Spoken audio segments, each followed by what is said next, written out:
श्री स्वामी समर्थ. जय जय स्वामी समर्थ. आज आपण एका अशा तीर्थाबद्दल बोलणार आहोत जे 100% प्रभावी आहे. कसं, कोणतं तीर्थ असेल असं तुमच्या मनात विचार आला असेल ना. आता प्रत्येकाच्या घरात जे आहे, प्रत्येकाच्या घरात काही ना काही अडचणी असतात.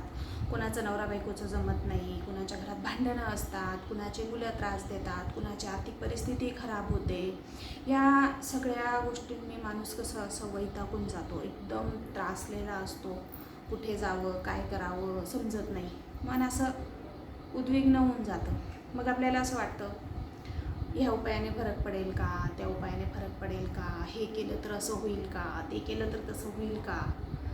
कसं असतं, आपलं मन जे आहे ना हे पूर्ण म्हणजे बावरलेलं किंवा कावरं झालेलं असतं आणि त्यावेळेला आपल्याला समजत नाही की नक्की काय करावं. आपण बघतो मग ही देवाची सेवा करायची का, ती करायची का, हे करायचं का. म्हणजे देवाच्या सेवा केल्याने फरक पडतोच, पडत नाही असं नाही, पण जी प्रभावी सेवा असते तीच नेमकी आपल्याकडून राहून जाते. मग आपण काय केलं पाहिजे याच्यासाठी. बऱ्याच ठिकाणी कसं असतं, बऱ्याच घरांमध्ये कसं असतं, कुणाचे मिस्टर जे असतात, म्हणजे कुणाचा नवरा असतो व्यसनी असतो, एखाद्याला बाहेरचं व्यसन लागलेलं असतं, म्हणजे समजून घ्या तुम्ही.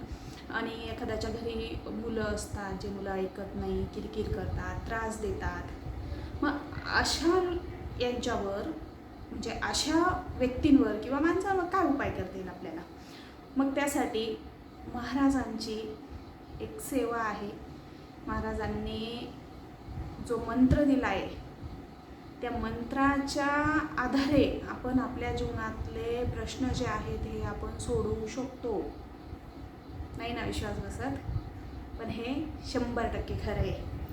आता कोणतं तीर्थ आहे ते आणि कोणता मंत्र आहे तो, कुठून आणावा लागेल, असं काहीच नाही. आपल्याला कुठे जावं लागणार नाही आहे. हे मंत्र जे आहे, हे तीर्थ जे आहे, हे आपण आपल्याच घरी बसून आणि तयार करू शकतो. आता त्यासाठी काय करावं लागेल, त्यासाठी आपल्याला लागेल असा एक तांब्या. हा तांब्याचा तांब्या आहे.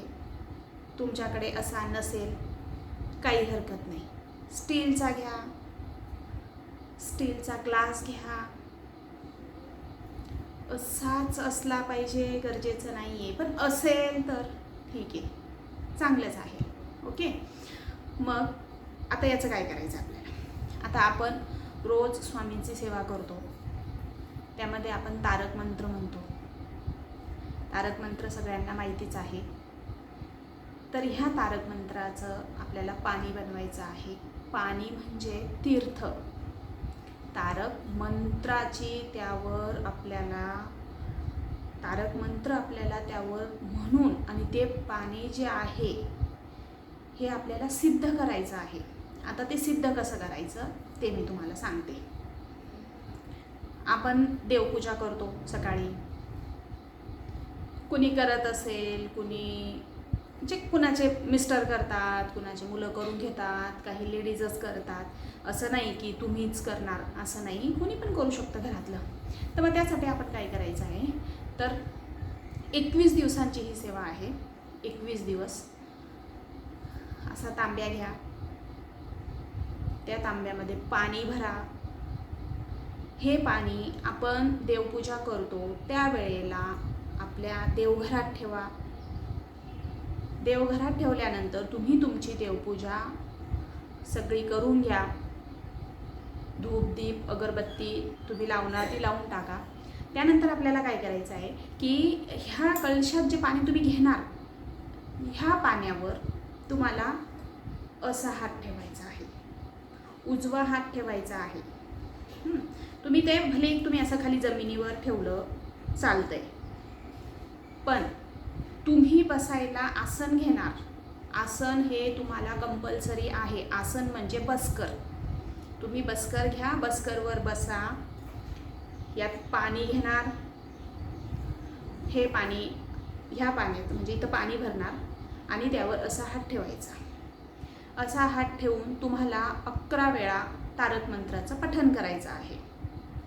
आता तुम्ही म्हणाल की ताई आम्हाला तारक मंत्र बोलता येत नाही, कुणी म्हणाल आम्हाला वाचता येत नाही.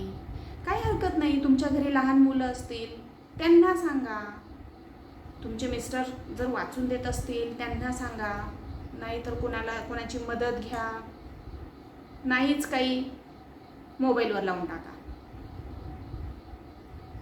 तर असं तांब्या घ्यायचा आहे, त्यावर उजवा हात असा ठेवायचा. लक्षात असू द्या, हात हा उजवा असला पाहिजे. उजवा हात त्यावर असा ठेवायचा आणि मग तुम्हाला तारक मंत्र म्हणायचा आहे 11 वेळा. 11 वेळा तारक मंत्र म्हटल्यानंतर ह्या तांब्यातलं जे पाणी होतं, आधी ते पाणी होतं, आता ते तीर्थ बनलंय. समजून घ्या, आधी ते पाणी होतं, आता ते तीर्थ बनलंय.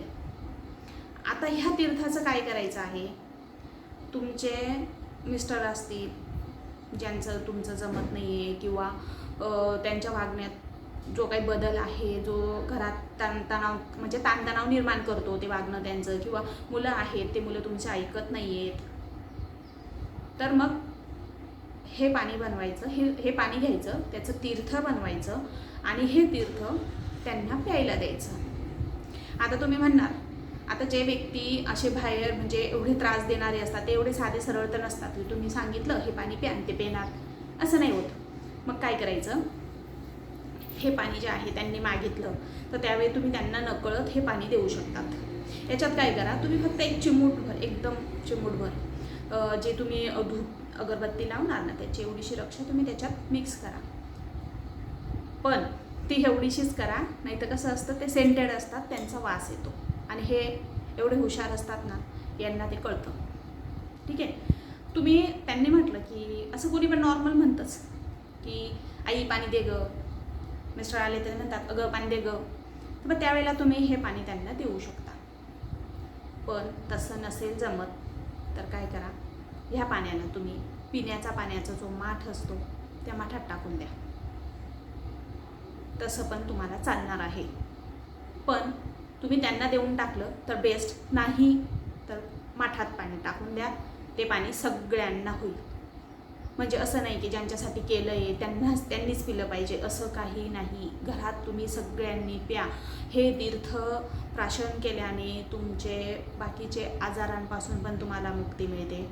तुमच्या काही अडचणी असतील, अडीअडचणी असतील, किंवा तुमच्या घरात चिडचिड होत असेल, पैसा टिकत नसेल, बऱ्याच काही गोष्टी असतात. प्रत्येक घर आहे तिथं प्रॉब्लेम आहेच.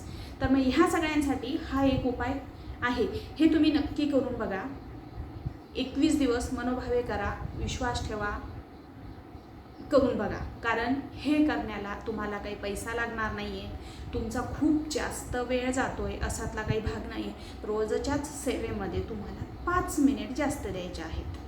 तारक मंत्र 11 वेळा असा हात ठेवायचा, पठण करायचं, तीर्थ बनवायचं आणि तीर्थ सगळ्यांनी घ्या. आणि काय अनुभव येतो तुम्हाला, अनुभव हा 4-5व्या दिवसापासूनच यायला सुरू होईल. विश्वास नसेल करून बघा, 100% फरक पडतो, 100%. हे मी स्वतःसुद्धा केलेलं आहे. अजून हळूहळू पुढच्या व्हिडिओमध्ये मी तुम्हाला सांगेल की माझ्या बाबतीत महाराजांनी काय काय अनुभव दिलेत, महाराजांनी काय काय चमत्कार केलेत, हे तर मी तुम्हाला सांगणारच आहे. पण त्याआधी तुम्ही हे तीर्थाचं पाणी बनवून बघा.